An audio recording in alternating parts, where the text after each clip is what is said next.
Richard Saren's Strange Planet. Following the truth wherever it leads. Exposing evil and corruption and the secret machinations of powerful elites. Revealing the high strangeness beneath the surface of our supposed reality.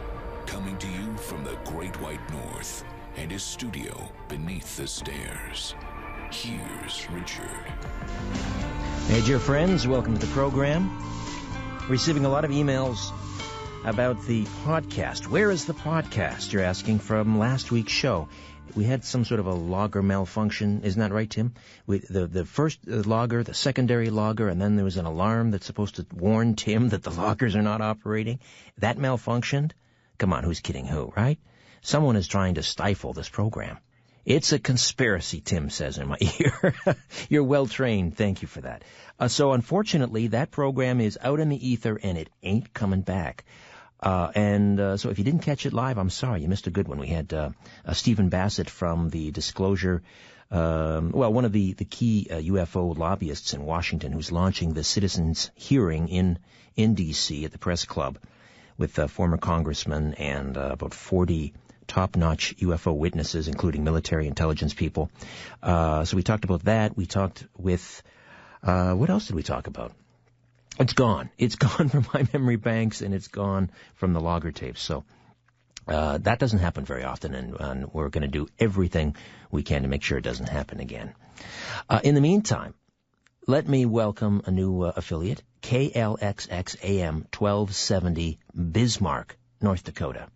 Now, I believe KLXX AM 1270, Super Talk 1270, is actually in Minot, or excuse me for my pronunciation. It's Minot or Minot. Now, if memory serves, there is this was the site of a UFO sighting, a fairly significant one some time ago, where UFOs supposedly closed down or shut down some nuclear missile silos. I know it happened at Maelstrom, but I believe there was something going on in Minot as well. Anyway, a big howdy-do and welcome. Very proud to have you aboard KLXX AM 1270, Bismarck, North Dakota. Just a quick heads up what's coming up on the show in the coming weeks.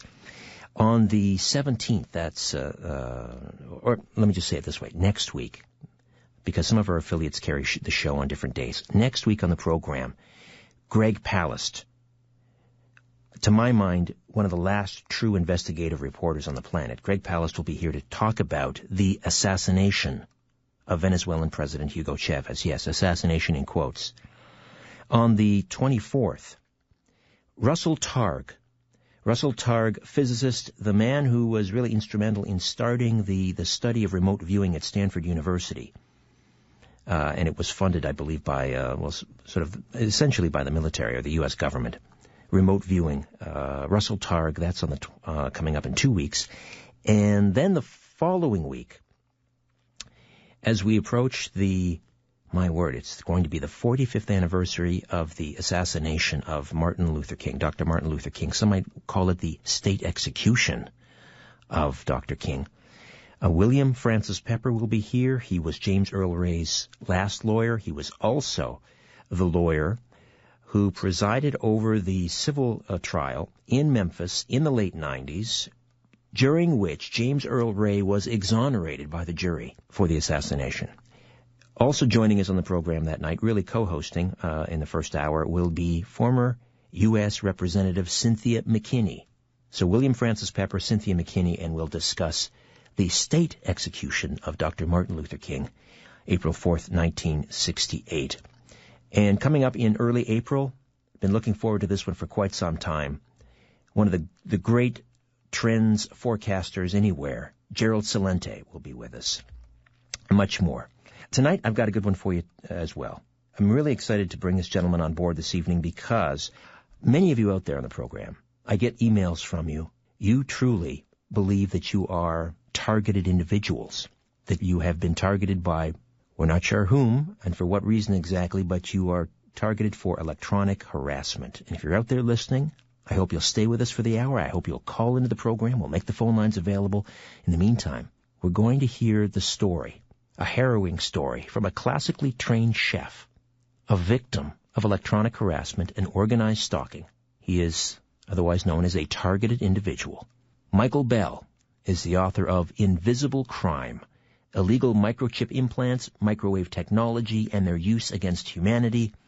And as I say, he's here to discuss his unbelievable story of how he was tracked and tortured by a covert organization via implants and microwave harassment. Michael, welcome to The Conspiracy Show. How are you? Richard, very nice to be here. Thank you very much for having me on this evening. You come from a very interesting background. You are, as I understand, a graduate of the Culinary Institute of America. So you're a classically trained chef. Yes. Tell me a little bit about that. I was very, very lucky, and I've been able to work at some of the really top restaurants and hotels around the world, mostly the United States. And it was a wonderful experience and one that you never get tired of using. Cooking was really my dream, and to be able to go to the Culinary Institute was a great, great honor and got me some really good jobs over the years. For the uninitiated, let's call them, what would your definition of electronic harassment and organized stalking be? Describe what it means to be a targeted individual, Michael. For me, the organized stalking, it's very subtle. At first, the person who is targeted won't even realize that it's happening to them. It happens on such an imperceptible level that you would just think that a car that's just going by you, honking its horn or blinking its lights, you wouldn't think anything of it. But when it starts repeating over and over and you actually have contact with people that are subtly harassing you, in and of itself, it's like getting bullied a little bit all the time. And sometimes there are things that happen. Not everything can be attributed to, being a targeted individual. Sometimes people will be behind you in line or something like that and be whistling or tapping their foot or jingling their keys. But those are also little methods and techniques that are used to anger and try to get a response out of the victim. And the other thing about it is, you asked about electronic harassment. That is a different form. It goes along with the stalking, but it's much more difficult to prove. For instance, I get something called directed energy burns. I'll go to sleep, I'll wake up with a huge burn on my arm or my leg, and that would be directly connected to electronic harassment. Also, having people on your phone with you, clicking on and off, and it's not done in a manner that's covert. They want you to know that you're being targeted, you're being harassed, you're being bothered. They're not trying to, they'll park right outside your house and just sit there doing nothing. And then when you come outside, they'll drive away. And then another one will come. It's always it's a new group. They're extremely well organized using the cellular system. And theoretically, from what I understand, I can't actually say this to be true, but theoretically, it's done fully through the cellular system and the satellite system. When you say cellular, you're not talking about mobile phones. You're talking about your own cellular system, your DNA. No, I'm talking about the actual cell phones. Ah, okay. Yeah, in connection with the satellite system. This is how they triangulate you. This is how they triangulate you and locate you. Is that what you're saying?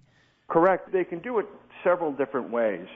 In my understanding, I mention a couple of different ways in the book, but principally, every person has a personal, almost like a fingerprint brainwave pattern that only they give off. And somehow the perpetrators are able to capture this with the technology that they have that's been out for almost 50 years now, or a little over, and kept secret. They've been able to capture the brainwave and then feed that into a computer, and they're able to actually, in real time, capture a person's thoughts, what they're hearing, depending on their setup. There's a couple of other techniques that they use, too, in combination.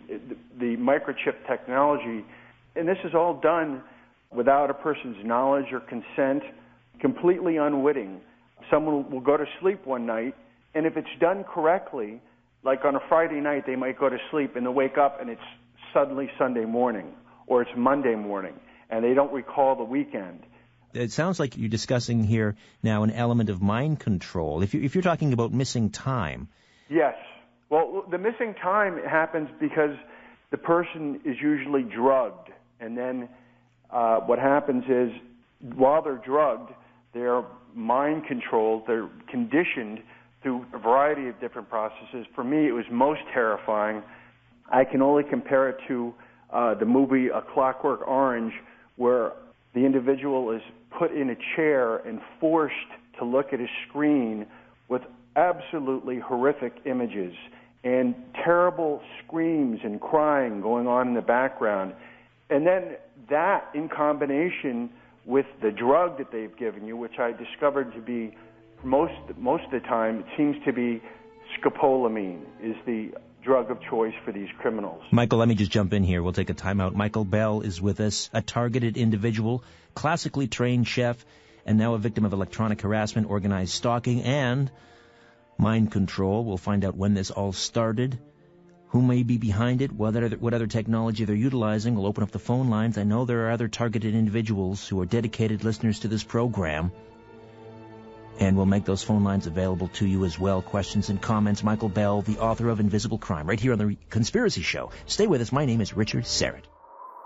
The truth goes through 3 stages. First, it is ridiculed. Second, it is violently opposed. Third, it is accepted as self-evident. You're listening to Richard Serrett's Strange Planet. Michael Fitzhugh Bell is a graduate of the Culinary Institute of America. He's worked in some of the finest restaurants and hotels in the world, and he is now telling his story, his harrowing story of electronic harassment, organized stalking, a victim of such, otherwise known as a targeted individual. Michael, when did this start for you? When did you first notice that you were being electronically harassed and stalked? The stalking started first, and that just...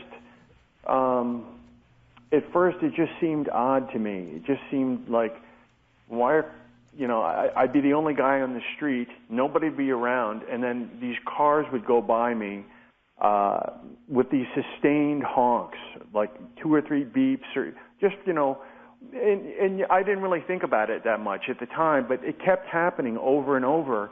And then as I read and did more research, I found out that this is one of the techniques that they use. Also, oncoming traffic against you will either turn on or turn off their lights during the day.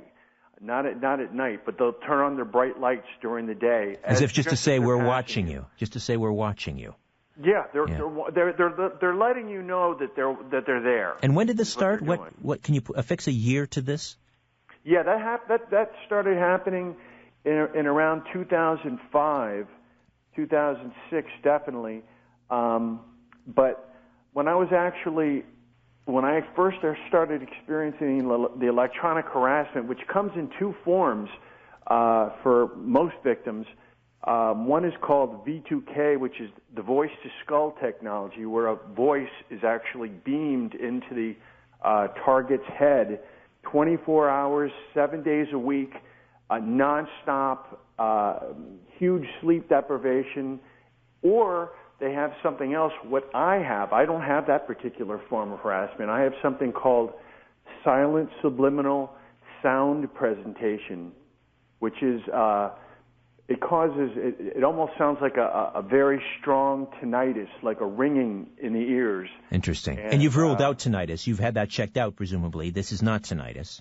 Actually, no, I never, I had done enough research when I just said to myself, thank goodness these things haven't happened to me. But little did I know that they would come eventually. And the voice to skull, unless people think that this is fantasy, there is something that's been reports published about this, equipment tested, microwave auditory effect, and in fact, yes, I believe there was a company that field tested something like this in the field, or tested this in the field, and it was the name of the equipment was called Medusa. I believe that's right. I remember reading that. And this is using microwaves, and it results in pressure traveling through the skull into the cochlea, and this is real, folks. Yeah. Microwave auditory effect. It's and here. Only it's now. only the person who's being targeted can hear it. So, and there are people. People. That's the first thing that when that happens to people, it's very frightening. When you become activated, when they flip the switch, and you either start hearing the voices or you hear the ringing, it's very, very frightening because it doesn't stop, and you're really afraid to tell anyone because most people that get this condition are diagnosed as schizophrenic or delusional, or they have some kind of dementia. That's a problem with doctors. They think inside of a box. They're taught to think inside that box. Anything outside of that box, they don't recognize. And they also never recognize that the patient may actually be telling the truth about what's happening to them. And then, unfortunately, what happens to most of these people is that they are wrongly institutionalized. Happened to me 3 times in 6 months. For the first time is when I was abducted like 6 or 7 times, and the first time it happened, they took me for a week, and that's when they were doing all this conditioning on me and keeping me drugged. And the only parts that I remember is when this scopolamine, this very powerful drug that's odorless, colorless, and tasteless, you don't even know.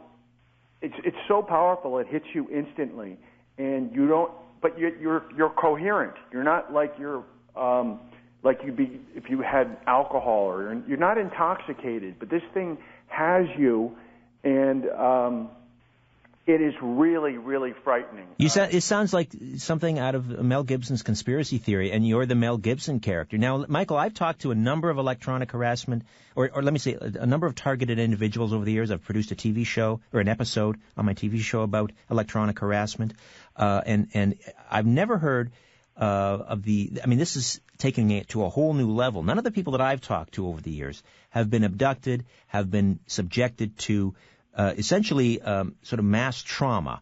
Do you now have you been diagnosed with something like dissociative disorder? I mean, no?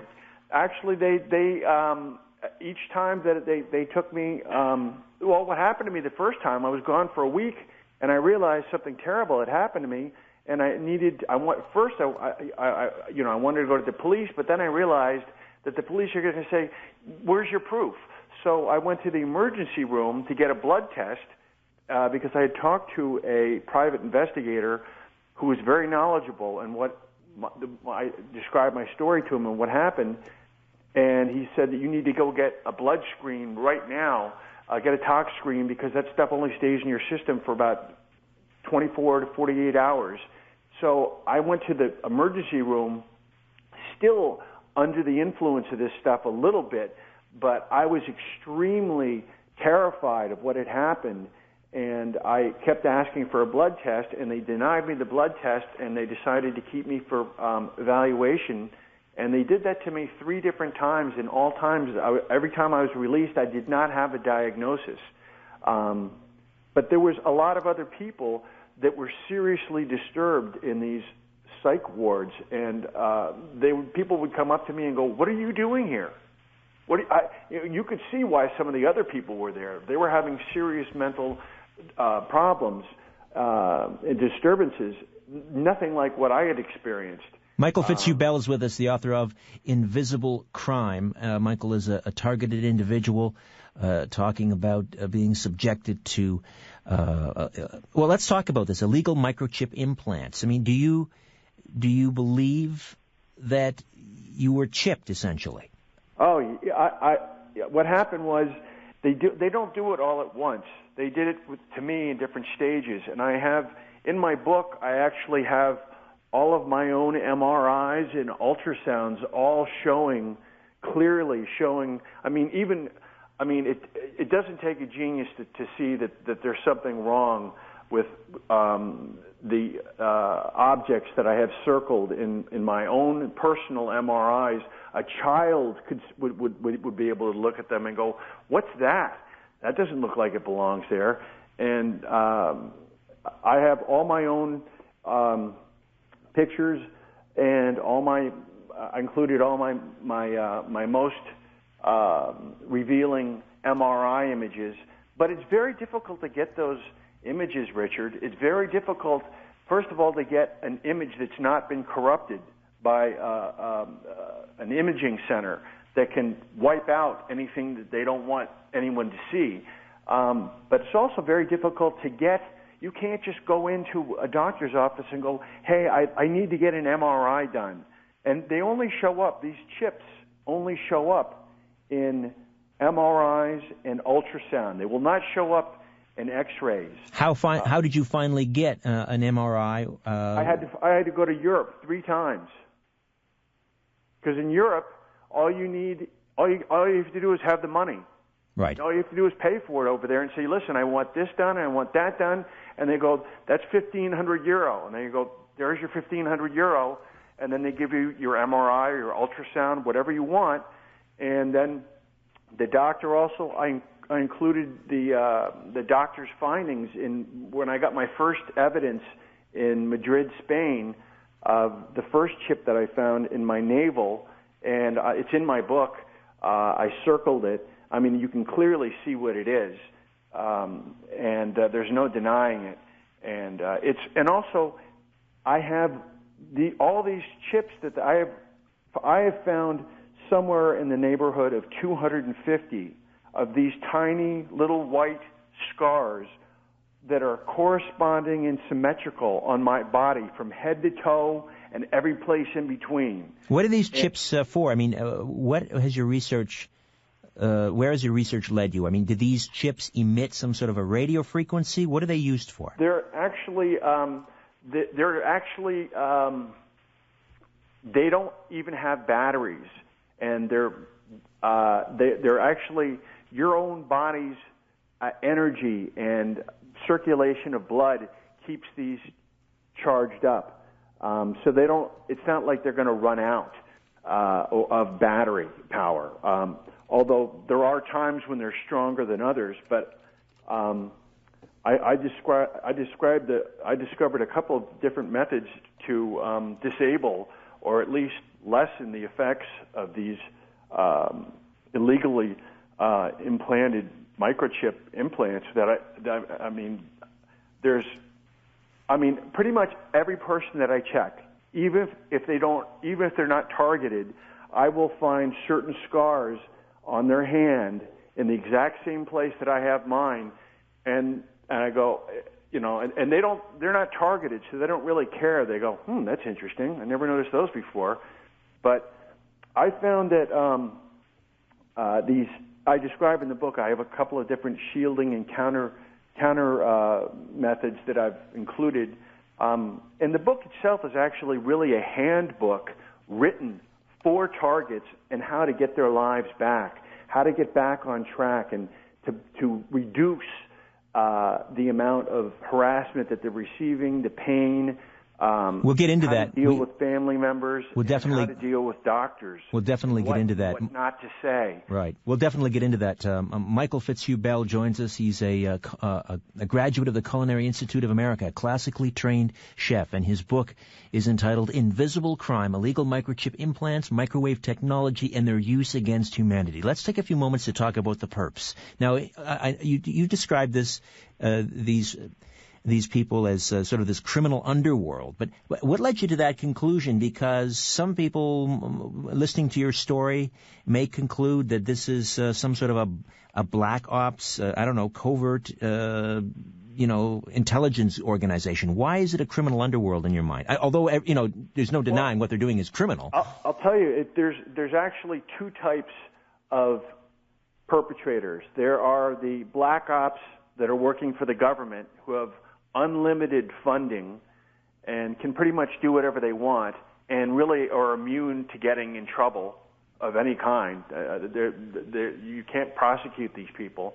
They write all the laws and they protect themselves, and then they hide behind a clause that says this is a state of national security matter. We can't. We're going to have to dismiss this case. But there's two types. There's the black ops type with the government, which are actually doing testing on people, and then this information was either sold. This technology was either sold or stolen or both by the criminal underworld in my studies. And imagine if you could imagine what kind of power somebody would have if this technology got into the wrong hands. It would be, these people are generally, the perpetrators themselves are sociopathic. They are psychopathic people. Oh, they would have to be. Yeah, they would have to be. They don't care. They seem to enjoy the harassment that they deal out to the targeted people, and the people really never find out. Usually, sometimes they do. Some people actually find out who's targeting them and why, but. That's the one type. The other people. Let me get you to hold on to that thought, Michael. We'll take a time out. We'll come back. We'll find out who the other group of perps are. Michael Fitzhugh-Bell is with us, classically trained chef and a targeted individual. If you are a targeted individual, would love to hear from you. Phone lines available to you, and other questions and comments as well. Microchip implants and electronic harassment right here on The Conspiracy Show. Richard Syrett, stay with us. As you're staring up at the night sky, ever wonder who's staring back? You're listening to Richard Syrett's Strange Planet. Actually sitting here looking at a patent for voice-to-skull technology. This is real, folks. Names the inventor, it names the lawyer representing the firm that invented this.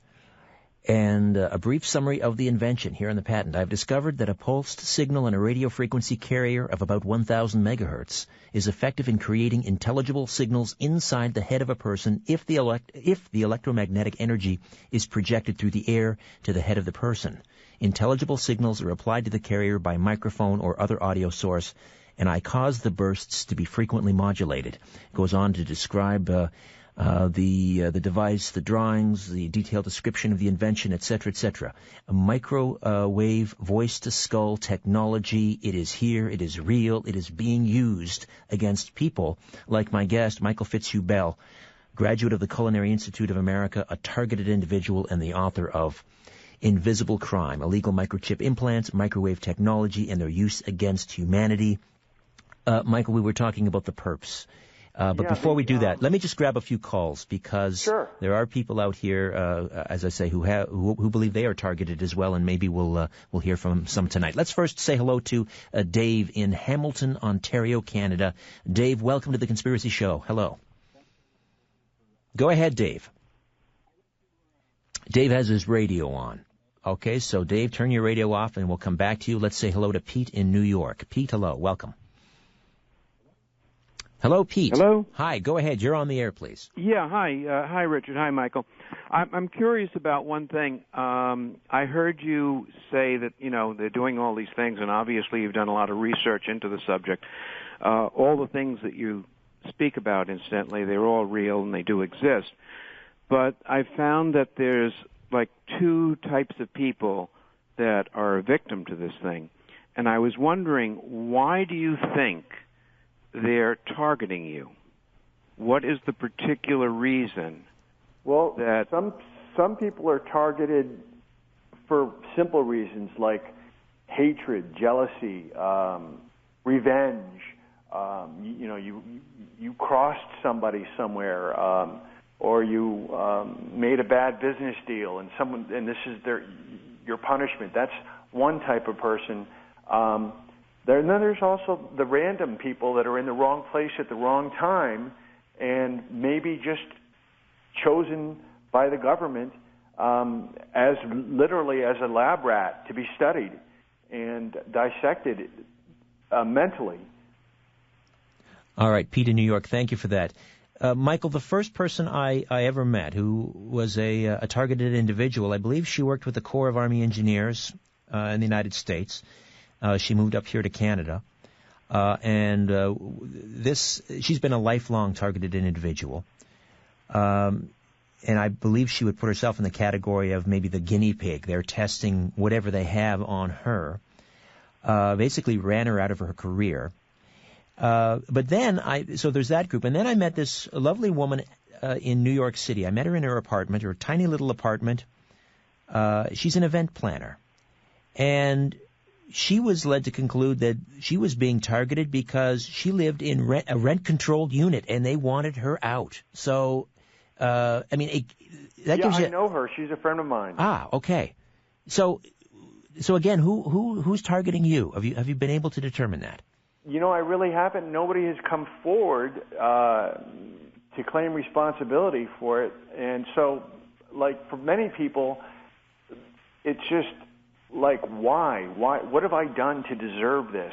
Although there are people like my friend in New York City who wanted to drive her out of her apartment because she was paying less money than they were, and they wanted her apartment, and they wanted to try to force her out, and but she's resisted, and she's a very strong person, and has really dealt with this terrible hand of cards that she's been given very, very well. Have you talked to Robert Duncan, who's one of the key researchers in this field?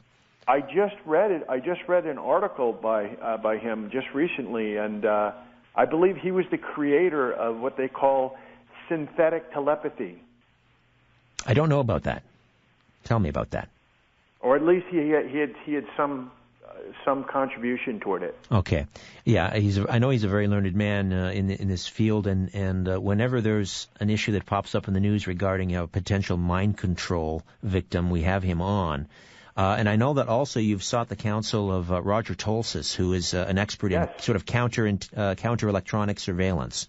Yeah, Roger was a huge help to me in a time when I was, especially in the beginning. You're not used to, you have your life one day, and you never really realize how good you had it until it's taken away from you, and you're handed this horrible situation. Really, what I describe in the book as a nightmare from which you never seem to wake. And Roger's been very helpful to me over the years, answering questions, giving me insight. He's been invaluable, and he's really the only person that offers the service that he does. There's really no one else like him. All right, Michael, let me take another time out, come back, and we'll find out exactly what can be done for other targeted individuals, what seems to help, if anything. Michael Fitzhugh Bell, targeted individual, the author of Invisible Crime. Stay with us here on The Conspiracy Show. My name is Richard Serrett. It's time to redefine reality. This is Richard Serrett's Strange Planet. Michael Fitzhugh Bell stays with us, a graduate of the Culinary Institute of America, a classically trained chef, and a targeted individual. Here, retelling his harrowing ordeal with electronic harassment, organized stalking, microchip implants. Michael, so many questions and so little time here, and I want to work in another call quickly. But when you decided to come forward, let me ask you this: how are you getting on in life? Are you able to continue to work as a chef? Are you even employable at this point? Well, I actually I went out to Hollywood like so many aspiring writers, and I was a screenwriter, and I also worked as a chef as well. I don't know. I would say that. I'm sorry. Well, are you able to work? Yes. I'm still able to do my writing, and I could go back to working in the kitchen if I wanted to, but being a targeted individual really makes it's very, very difficult for people to maintain a regular job without. I would imagine. Now, let me ask you: are there still missing gaps in time? Do you still find yourself suddenly, waking up and you can't account for the last 3 days? No, I think they've pretty much done all that they had planned to do to me. And, before I forgot, if I could just slip this in, I actually had one chip removed from my jaw. That was my next question. Okay. A chip removed. I'm sorry? Yeah, no, I'm following up on what you're saying. You had a chip removed from your... I did actually have one removed from my jaw, but the doctor would not let me keep it. I did get a couple of good photographs of it, and they're in my book and on my website, but they wouldn't let me keep it, though. And I'm pretty sure that the doctor was spoken to by someone high up to not allow me to take this thing or to identify it for what it was. So I never really actually got to prove what it was, but I have pictures of it. And the other thing I wanted to tell you is that another horrible thing is, since we have so little time, is they're able to invade and control your dreams at night when you're sleeping. Give me an example. How does that work? Well, I used to have regular dreams like everyone else. Now the dreams that I get, they're extremely vivid, and they're usually a lot of times they're either violent or sometimes sexual in nature. They're just they're really weird dreams. I mean, once in a while you have a nightmare, but these things happen every night.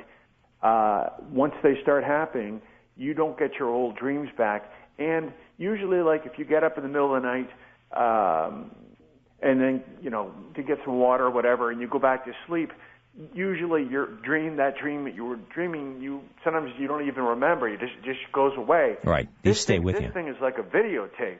This is about hacking. And then when you go back to sleep, it continues again. And it's usually the same scenario. You're as the target, always the loser. You're always, you're a loser. You're being taunted. You're being made fun of. You're being laughed at.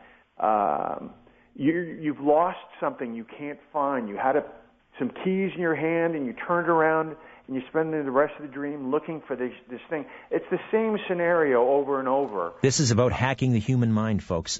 Dave is in Hamilton. Dave, welcome to the Conspiracy Show. Yeah, hopefully we make it this time. I lost you the first time. You're on the air. I've got some information that goes back to 76 of when I've been targeted since that long.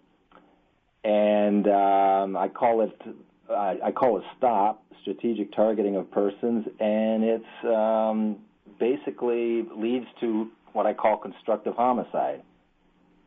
Constructive homicide. You mean you're the victim? They want to drive you over the edge? Is that the idea? Right. I mean, you're familiar with the terms constructive dismissal and constructive eviction, right?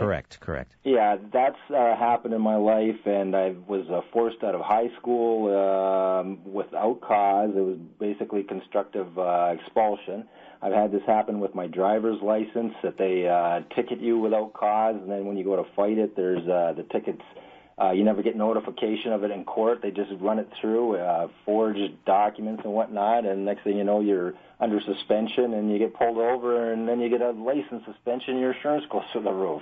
And it just kind of goes on. And one of the main things that they do is they try to smear your name within the community to make you the laughing stock, and they also use the tactic against other people. They basically say, you get this guy or we'll get you, and if you do get him, we'll give you X amount of dollars to make it worth your while. So.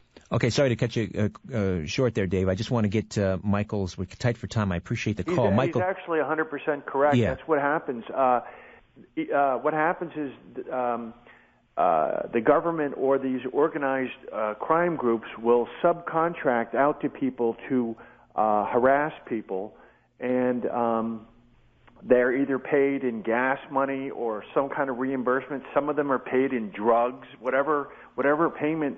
I mean, that's the type of person that you're looking at that would do this for a living. This is what somebody does. They don't have a regular job. They just go around harassing people. And that was the other thing I was going to say, is that the other type of person that harasses people are actually people who are being mind-controlled to harass other people, and they aren't even aware that they're doing it. They'll stand behind you in line, and they're given a notion to cough or clear their throat. And sometimes it's an intentional person doing it, but you never know who it is. And sometimes it's actually a legitimate, coughing or a sneeze, but the targeted individual picks up on it pretty quickly and is able to distinguish, especially if somebody coughs and gives you a glare, stares at you with an angry look. Right. It's funny. Or you're walking along the street and some guy, gives you the finger and yells curse words at you for no reason. All right. Dave in Hamilton, I appreciate the call. Sorry we had to move along quickly. I want to work one more in here. John is in Ohio this evening. John, welcome to the Conspiracy Show. Yeah, Richard, hello to you and your guest. I just wanted to relate a quick story and then I had a quick question. I like your guest says he doesn't know why he's being targeted. I don't think I am, but some things are really strange. I was taking care of my father years ago, and he was real sick. And I noticed a lot of, getting back to the vehicles, these vehicles, strange vehicles I've never seen before were going by. And I just happened to look up this one time, and I saw this white Blazer go by, and a gentleman picked up on the radio right as I looked out, and I saw him speaking to the radio, and he said, he's inside, he's watching the TV. And at the same time, I could hear the voice come over it came through my TV. And to this day, it's just freaked me out, and I can't figure out why.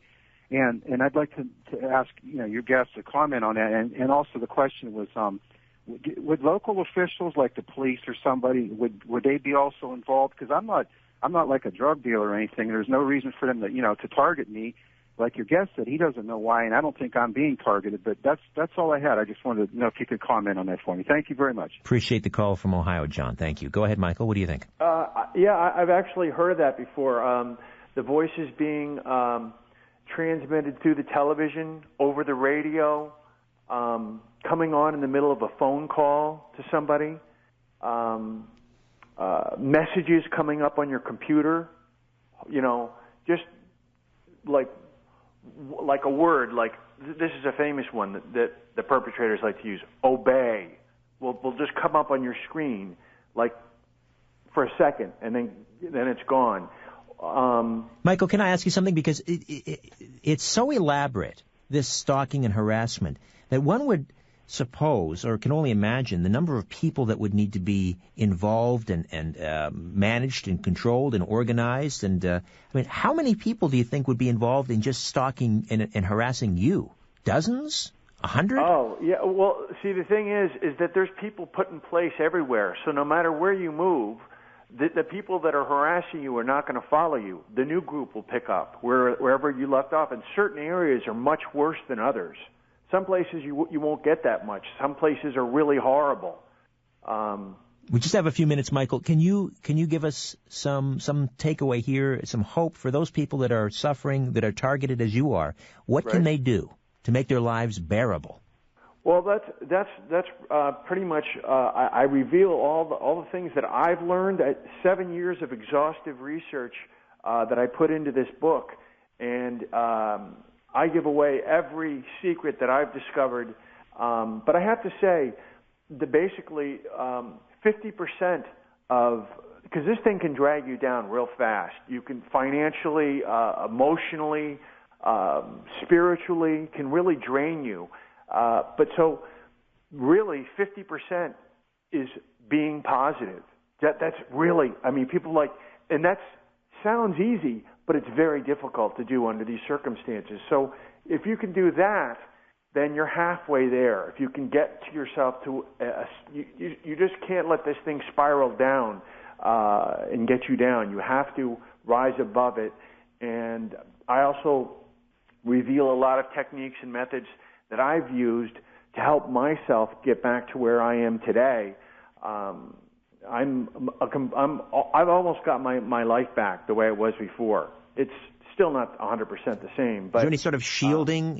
Can you shield? Is there a lead paint? I've actually discovered some shielding methods that I reveal in the book. One of them is a VCR magnetic tape. You can make blankets out of this stuff. I tell in great detail how to do this, and it will offer protection to people. And the neodymium magnets are another huge thing to prevent that will actually wear down the voice to skull technology. implants that people have. Usually they're cochlear implants, and it wears them down to a point where it's tolerable. How's your family been through this? I don't know what your family situation is. Do you have a wife, children? Well, yes. Actually, my parents are back on the East Coast, and they're listening to the show right now, I think. They were very nice to me because I lived in California at the time, and I fled once this thing got out of control, and I was getting drugged all the time and being locked out of my building. One time I was drugged and locked out of my building, only wearing a pair of boxer shorts and a T-shirt. And talk about a nightmare. You know, I was actually locked out, and I mean, it can't get much worse than that. No. And once that happened, my parents were very, very nice to me, and I thank them in the book for letting me use their house as my bunker, so to speak, to prevent any further harassment. Let me ask you a difficult question, Michael. I mean, they're supportive and they're loving, of course, but do they believe you? They're still skeptical, but I have such overwhelming evidence in my book, and all my MRIs and all the patents that I list in the book, that they can't help but consider the possibility. And the technology is there, so it's not like it's something I made up.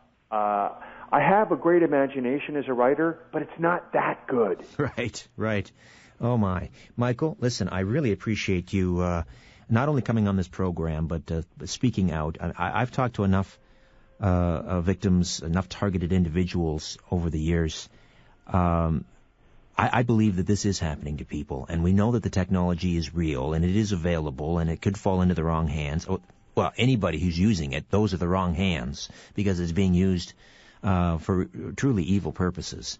And, Michael, I don't know if you're a religious person. You talked about, how it could drag you down spiritually, but I pray that God goes with you and protects you. And thank you. Thank you for writing this book. Where can people get a hold of Invisible Crime?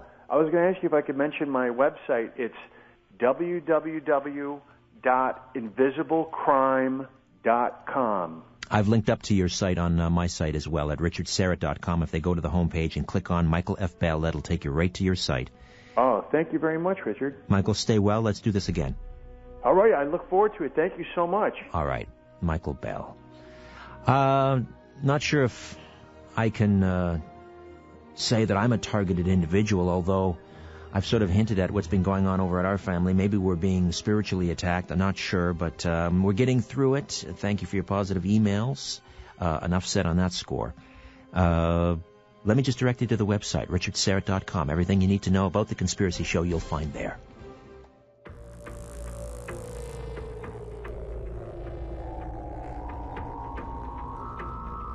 A new Richard Syrett's Strange Planet drops every Monday, Wednesday, and Friday.